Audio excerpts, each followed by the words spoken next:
Okay. Cloud is cool. Everybody likes the cloud.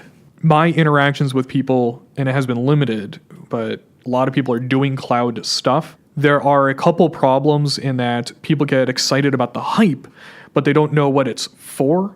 They know it can solve certain classes of problems, but they don't know why it solves them better than the problems that they currently have. And so we have people putting data into the cloud, and they're like, yeah, cloud data, and now what do you do? And it turns out some of those things are easier done locally on one honking big machine. I think we're going to find that we're going to get better at doing cloud compute.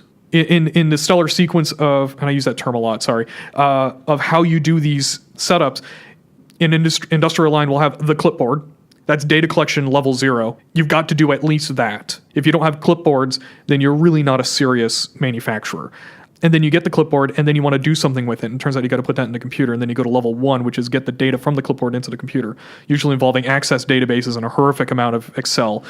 And then you want to go to level 2, which is actionable data on that clipboard data, like holding things accountable for failing. And then you go to level more and more. And then you want to act on that data and have automated processing of that data. And then you want to do analytics. And that's like level 4 or 5 down the line. This is not official leveling stuff. You're going to hear buzzwords in the industry. I don't use buzzwords. I don't know what they mean most of the time. So that's something else entirely. So when people talk about levels, I'm not using that term.